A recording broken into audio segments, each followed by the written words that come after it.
कितने घरों में तो अभी मैं जांजगीर गया था तो वहाँ एक सज्जन बता रहे थे मेरे पिताजी शराब पीते हैं। तो हमने कहा ठीक है, एक आदमी पीता है, ज़्यादा खास बात नहीं। बोले नहीं, मेरी मम्मी भी पीती है। मैंने कहा मम्मी भी पीती है तो बहुत बड़ी गलत बात हो गई। बोले छोटे छोटे भाई हैं 3, वो भी पीते हैं। तो हमने कहा तुम? बोले मैं भर नहीं पीता हूँ तो मुझको वो सब गधा कहते हैं। तो मैंने कहा वो सब घोड़ा है क्या? पूरे मूर्ख है। शराब पीना, सिगरेट पीना, बीड़ी पीना, गुड़ाखू घिसना, तंबाकू खाकर थूथू थूकते रहना, पुड़िया चबाना, ये कोई बहुत बड़े बुद्धिमान का काम नहीं है। तुम जब मुस्कराओ तो दांत दूध जैसे चमकने चाहिए, मोती जैसे चमकने चाहिए। तुम्हारी मुस्कान भी लाखों को मुग्ध करनी चाहिए, लाखों को मुग्ध करनी चाहिए। ऐसे हंसो।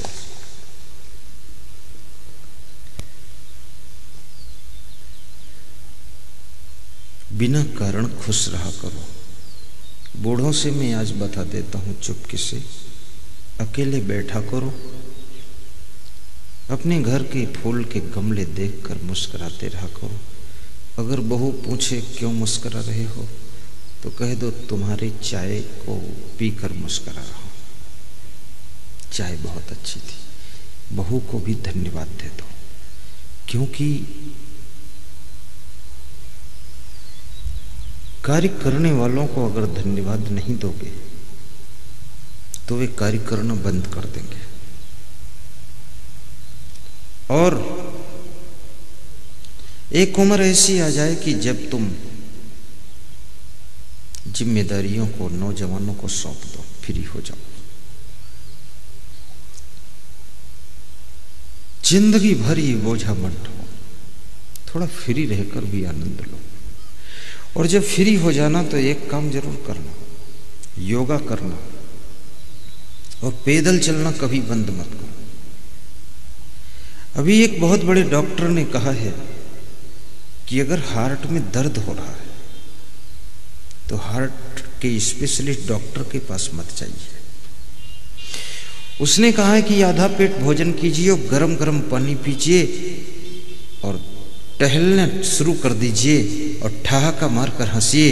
3 दिन में आपका हार्ट नॉर्मल हो जाएगा। डॉक्टर के पास जाओगे, ऑपरेशन कर देगा, 3 लाख रुपए ले जाएगा। डॉक्टर बनाम डाकू हो गए लोग। ये गांव के जो डॉक्टर होते हैं ये भी बड़े होशियार कोई कोई होते हैं। ज्यादा तुम जांच फांच के चक्कर में भी न पड़ो। गांव वाले डॉक्टर को बुलाकर 2 गोली ले लो, फायदा हो जाएगा, अपना काम करो जाकर। ये तो ओरिजिनल मशीन है, ये मशीन कोई फैक्ट्री में नहीं बनती है, इसके पुर्जे भी फैक्ट्री में नहीं बनते। किडनी फेल हो जाए कोई फैक्ट्री किडनी नहीं दे सकती है, ये ऐसी मशीन है। और डबल किडनी लगी हुई है, सब डबल सिस्टम, डबल फेफड़े हैं। और ये जो मेन हार्ट है अगर ये डिस्टर्ब हो जाए तो इसके लिए बाईपास सर्जरी की जरूरत नहीं है। इसका सिस्टम भी अंदर लगा है, वो तुरंत ऑटोमेटिक बाईपास हो जाता है और दूसरा सिस्टम काम करना शुरू करता है और तुम्हारी जिंदगी बच जाती है। ये बहुत बड़ा हार्ट स्पेशलिस्ट लोगों से मेरा संपर्क रहता है, पूछता हूँ।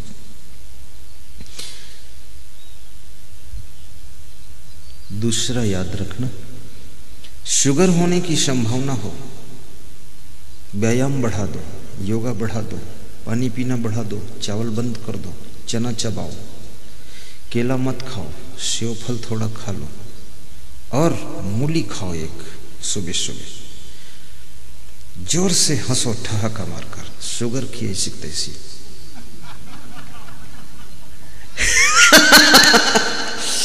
उसके बाद शुगर फैक्ट्री लगाओ आराम से।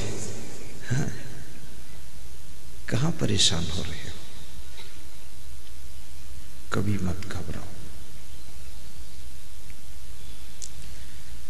चलना संभल संभल के, माया नगर यही है। चलना संभल संभल के, माया नगर यही है। इन हाथों से बहुत अच्छे कर्म करो। कितने सुंदर हाथ मिले हैं तुमको, सोचो तो। कभी कभी मैं विचार करता हूं तो मुझे लगता है बड़ा सौभाग्य है मनुष्य जीवन का मिलना। फिर विचार करता हूं मैं संत हो गया तो ये परम सौभाग्य मेरा है। फिर विचार करता हूं कबीर पंथ में हो गया तो अहोभाग्य मेरा है।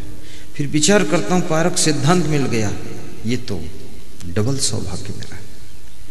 फिर विचार करता हूं क्षमादेव जैसे गुरु मिले तो ये तो मेरा बहुत बड़ा किस्मत है। फिर मन में होता है कि हमको जिस तरह के शिष्य मिले, गुरु भाई मिले, ये भी भाग्य की बात है। नहीं तो ऐसे शिष्य भी नहीं लोगों को मिल पाते। बहुत जन्म के कर्मों की कमाई थी मेरी, नहीं तो ये सब योग समीकरण बनता नहीं नीलम भैया, सब ऐसे चौपट हो जाता।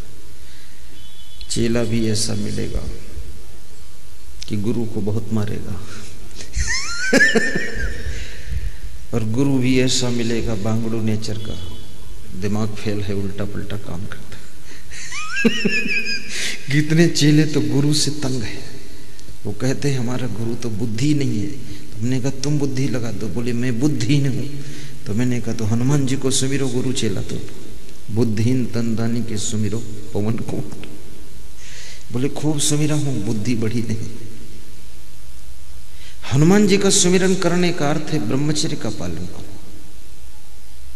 मान अपमान अभिमान से पार हो जाओ। हनुमान जी का सुमिरन का अर्थ है भक्ति खूब करो, सेवा करो, बड़े बड़े काम करो, लेकिन अभिमान न करो और शुद्ध ब्रह्मचारी बनो। यही हनुमान जी का सुमिरन है। अगर आपका ब्रह्मचर्य शुद्ध है तो मेमोरी जरूर आपकी हाई फाई हो जाएगी। यह स्मरण शक्ति ये ब्रह्मचर्य से बढ़ती है, कम खाने से बढ़ती है, गहरी नींद में सोने से बढ़ती है। ये मेमोरी आपकी टेंशन करने से घटती है, क्रोध करने से घटती है, ज्यादा खाने से घटती है, पानी कम पीने से घटती है, गुस्सा करने से घटती है, चिंता करने से घटती है, नाराज रहने से घटती है और दुखी रहने से स्मरण शक्ति बहुत कम हो जाती है। इसलिए दुनिया में दुखी भी मत रहो। दुख तो आएंगे लेकिन तुम दुखी मत हो। आने दो दुखों को, क्या कर लेंगे तुम्हारा। दिल में जगह बना लो कि इतना तो होगा ही, पहले से मंजूर कर लो इतना सह लूंगा मैं। गम खाना भी सीखो, आलस्य को दूर करो, समझदारी से काम करो और आनंद से भी जियो। सुखद सत्संग सुनो, अपने गांव में भी सत्संग कराओ। ऐसा नहीं केवल इर्रा में सुन लो फिर कुर्रा चले जाओ, वहां भी कराओ। कुर्रा, कुर्रा, इर्रा, चर्रा, ये यहां छत्तीसगढ़ के गांव के नाम बड़े मजेदार हैं। कोसमर्रा, अर्रा अर्रा बहुत है और मरोद, पलोद, चटोद, तरोद, तनोद, धनोद, थनोद, जरोद, खरोद, इतने गांव ऐसे मजेदार हैं। मैं तो बहुत प्रदेशों में जाता हूँ, देशों में जाता हूँ तो बड़ा कंफ्यूजन रहता है सब गांवों के नाम।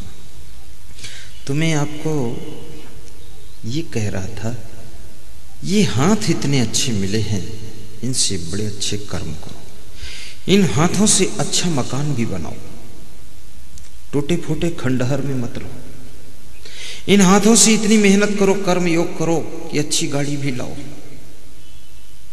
रास्ते में खड़े ऑटो रिक्शा वाले को हाथ मत दो, खुद की गाड़ी रखो। इन हाथों से इतनी मेहनत करो कि गुरु जी को बुलाकर अपने गांव में समागम भी कराओ और कोई दूसरा बुलाए तो उसमें सहयोग करो।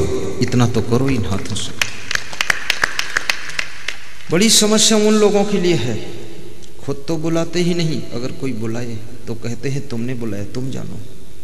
अब ये समस्या बड़ी, तुमने कम से कम उसको धन्यवाद दो कि हमने नहीं बुलाया, तुमने बुलाया, बहुत धन्यवाद है, हम भी सेवा का मौका पा गए, सत्संग सुनेंगे, हम आपके साथ हैं, कंधे में कंधा मिलाकर रहेंगे। ये तो समझदारी की बात है। अब किसी ने बुलाया, तुम कहते हो तुम जानो तुम बुलाए हो, इसका मतलब तुमको ईर्ष्या हो रही क्या? जलन है अंदर से? बुला लिया तो क्या कहीं चोर को बुलाए हैं? बुलाए तो गुरु जी को बुलाए हैं, सत्संग के लिए बुलाए हैं। ऐसा तो नहीं बुलाए हैं कि हमारे खेत में धान काटेंगे गुरु जी, जो तुम जानो। ये तो कोई लेबर को बुलाए तब कोई नहीं कहता अभी लेबर बुला लिया जाए, धान सबका कट रहा हो, किसी के खेत में धान काटने के लिए लेबर बुला लो तो कहते हैं बड़ा धन्यवाद आपने बुला लिया, बिना पूछे, अच्छा मेरी मदद कर दिया। तो ये तो तुम्हारी बुराइयों की घास को निकालने के लिए गुरुदेव को बुलाया है किसी ने, उसको धन्यवाद दीजिए और सहयोग भी प्रदान कीजिए। कई बार लोगों का अहंकार आड़े आ जाता है कि बुलाया था तो हमसे पूछ लेते, अरे नहीं पूछा है, अब बता दिया तो क्या फर्क पड़ गया, अब तो जान ही गए, इतना क्यों हैरान हो? सबसे पूछा नहीं जा सकता है। अजब सिंह सिसोदिया घाटा बिल्लोद के हमारे परम भक्त प्रवचन सुनती थी उनकी पत्नी टीवी चैनल में।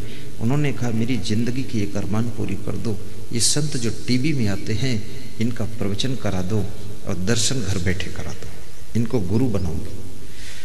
तो उसके पति ने कहा मैं जरूर करूंगा। तो एक दो से चर्चा किया, लोगों ने कहा अरे वो कबीरपंथी हैं, अपन लोग तो राम और कृष्ण को मानने वाले हैं, नहीं नहीं उनको नहीं बुलाना है।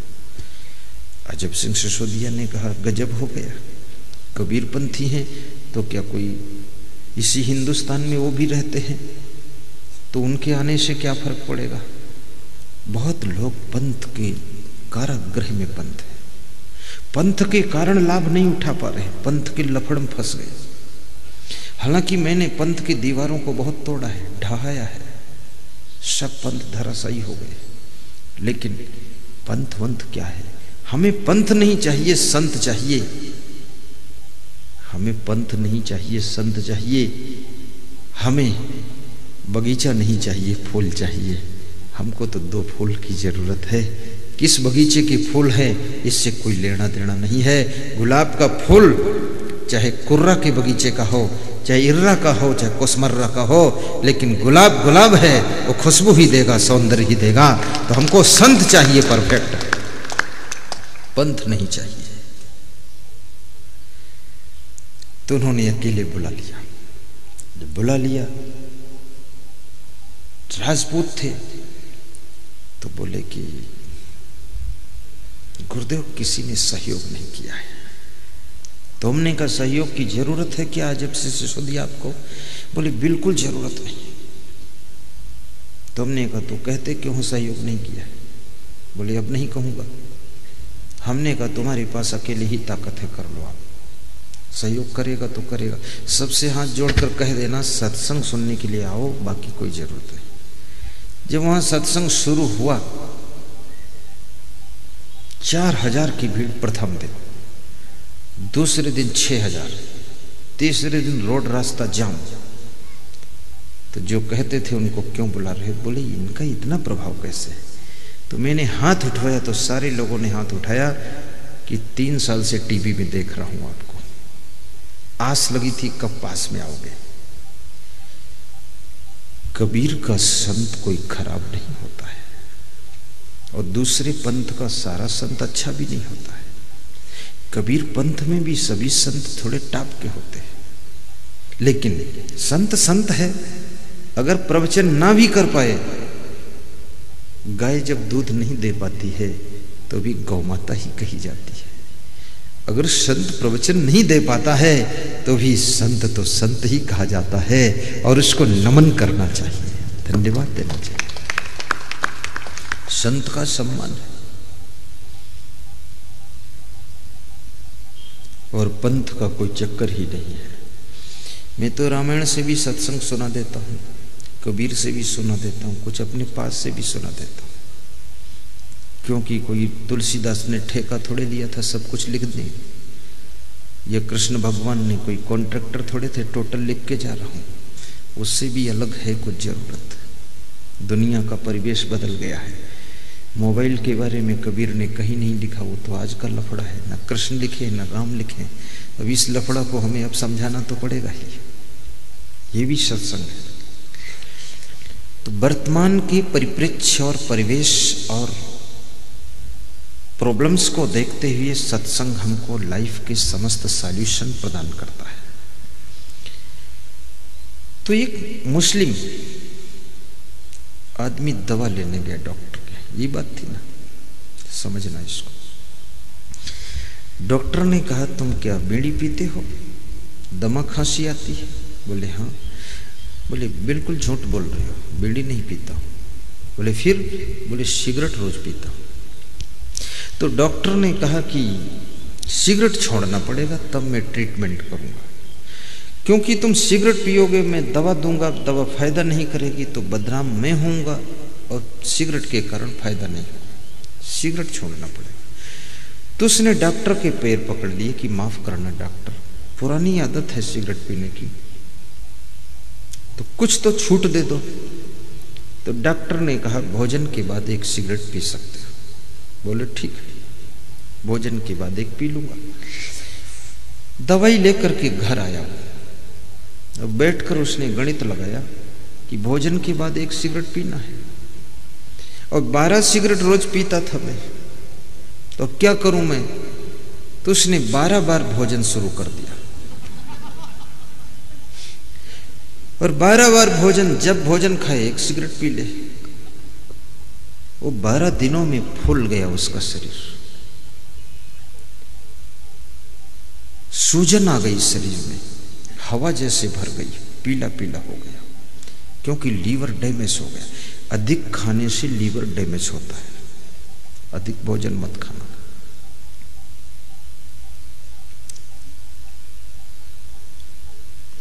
धीरे धीरे डॉक्टर के पास फिर आया, गिड़गिड़ाता रोता, डॉक्टर साहब। ये डॉक्टर उसको पहचान भी नहीं पाया, क्योंकि वो एकदम फूल गया शरीर, रंग ढंग बदल गया। डॉक्टर ने कहा तुम कौन हो? बोले मैं पुराना मरीज हूं, 12 दिन पहले आया था। बोले क्या नाम है? बोले फकरुद्दीन। बोले तो ये हालत ऐसी कैसे हुई? दमा खांसी के मरीज हो ना, पर्चा दिखाओ। देखा तो बोले सिगरेट तुमको छुड़वाया था मैंने, तो सिगरेट छोड़ने से ये दशा हो गई। बोले हुई तो सिगरेट से ही है। बोले तो कैसे हुई? बोले आपने कहा था भोजन के बाद एक सिगरेट पी लेना, तो मेरी आदत थी 12 सिगरेट पीने की रोज, तो मैंने गणित लगाया कि 12 बार भोजन करूं तो 12 सिगरेट पी सकता हूं, तो 12 बार भोजन किया हूं और 12 सिगरेट रोज पिया हूं। डॉक्टर ने कहा तू मुझे माफ कर, यहां से बाहर निकल। ऐसे लोगों को डॉक्टर भी ठीक नहीं कर सकता है। जो लोग परहेज कर सकते हैं उनको ज्यादा डॉक्टर की जरूरत नहीं है। संयम से रह सकते हैं उनको ज्यादा डॉक्टर की जरूरत नहीं है, थोड़ी दवा में ठीक हो सकते हैं। इसलिए परहेज भी करो और अपनी इंद्रियों का भी सही प्रयोग करो। पांवों से चलकर वहां ना जाओ जहां जाने से समय बर्बाद होता है, नाम बदनाम होता है। इन हाथों से वह कर्म मत करो जिस कर्म को करने से व्यर्थ मेहनत होती है, अनर्थ होता है, निरर्थक टाइम बर्बाद हो जाता है। और याद रखना दिमाग का भी गलत प्रयोग मत करो। ये माइंड बहुत बड़ी चीज है आपके पास में, ब्रेन, इसका बड़ा सही प्रयोग करो। ये मामूली दिमाग तुम्हारे पास में नहीं है, ये छोटी सी खोपड़ी में बहुत कुछ भरा है, कंप्यूटर है ये पूरा दिमाग। और वैज्ञानिकों ने कहा है कि मनुष्य अपने दिमाग का केवल 2%, 3%, 4% भाग प्रयोग कर पाता है। जो 14% प्रयोग कर लेता वो तो खुद वैज्ञानिक हो जाता है। हम तुम सब 3-4% वाले हैं। कोई 5% तक मुश्किल तक जाता है। तो दिमाग का प्रयोग क्यों सही नहीं हो रहा है? इसके पीछे बहुत कारण है।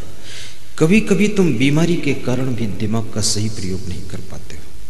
इसलिए कृपया स्वास्थ्य को संभालिए, स्वस्थ रहिए। कभी कभी तुम पारिवारिक कलह के कारण अपने दिमाग का प्रयोग नहीं सही कर पाते हो।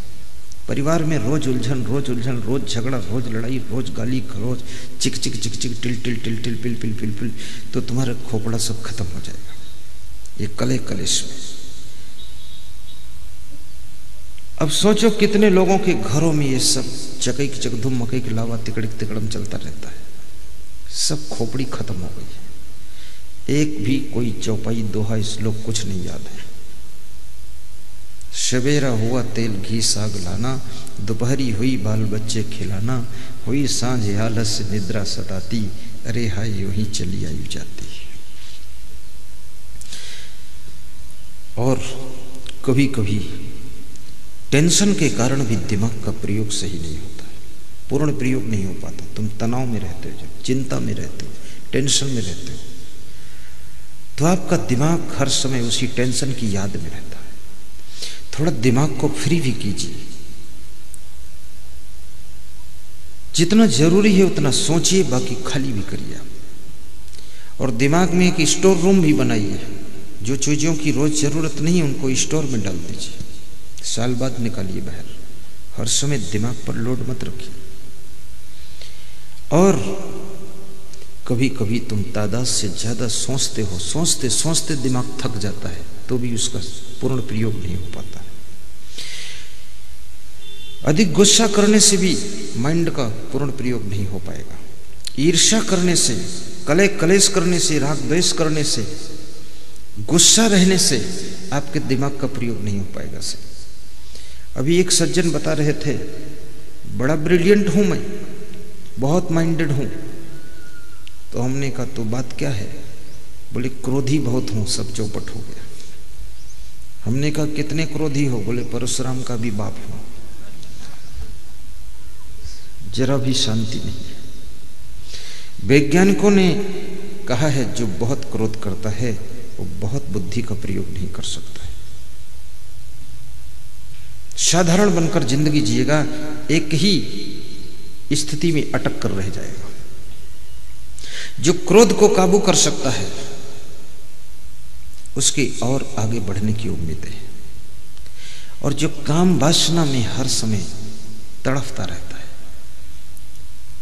जहां देखो वहां मोहित हो जाता है। मोहनलाल बना है, मोहिनी देवी, अब इनका भी ज्यादा कुछ होने वाला नहीं है, बस ये भी अटक गए महाराज। कहीं भी मोहित ना हो, आकर्षित ना हो, रूप विषय भी तुमको फंसा ना सके। कितने विद्यार्थी कहते हैं कि पढ़ने में बहुत अच्छे थे इंटरमीडिएट तक, अब न जाने क्या हुआ। क्या हुआ? जो हुआ इनको पता है क्या हुआ। अब इनके मन में काम वासना बेग मार रही है। इनका मन काम वासना का चिंतन शुरू कर चुका है। इसलिए पूर्वज लोग बहुत बुद्धिमान होते थे, 14 साल की उम्र में विवाह की रचना करते थे, 16 साल में विवाह तो कर ही देते थे। अभी कोरबा जिले में मेरा सत्संग था, तो एक माता पिता के साथ में लड़की आई। उसने कहा मैं विवाह करना नहीं चाहती हूँ, अभी पढ़ना चाहती हूँ, मेरे पापा से आप कह दो ये विवाह की तैयारी कर रहे हैं। तो मैंने कहा बेटी ऐसे ढंग से रहो, ऐसे ढंग से कार्य करो, ऐसे ढंग से चलो, ऐसी रहनी गहनी बनाओ कि माता पिता को तुम्हारे लिए विवाह की आवश्यकता एहसास ना हो। तो वे 5 साल क्या जिंदगी भर नहीं करेंगे, लेकिन अगर उनको लगेगा जल्दी जरूरत है तो चट्ट मंगनी पट्ट ब्याह कर देंगे। तो उस लड़की को उम्मीद नहीं थी गुरुजी ऐसा जवाब देंगे। मैं तो नया जवाब देता हूं, पापा को कैसे रोको कि विवाह मत करो? विवाह तो तुमको करना है, नहीं करना है तो तुम हलचल मत करो, चंचल मत करो, तो विवाह अपने आप रुक जाएगा। लेकिन तुम चंचल रहोगे, हलचल करोगे, इधर उधर ही हो है हो करोगे, तो विवाह तो करना ही पड़ेगा। मर्यादा की बात है ना, इज्जत का सवाल है। तो वो लड़की बिल्कुल चुप हो गई। उसने कहा बस पूरा उत्तर मिल गया गुरुदेव। हमने कहा भी कुंवारी हो और इतना तुम ये लाली बिंदी सब लगाती हो तो विवाह तो 2 साल पहले ही कर देना था, लेट हो गए। हाँ, आखिर ये इतनी तैयारियां क्यों हो रही, जरूरत क्या, सादा रहो ना। क्योंकि मैं तो इस पक्ष में जरूर हूं कि चरित्रवान व्यक्ति जो अपने शरीर को कंट्रोल कर सकता है, काबू कर सकता है, याद रखना वो दुनिया में जो लक्ष्य बना ले उसको प्राप्त कर सकता है, कोई संदेह नहीं।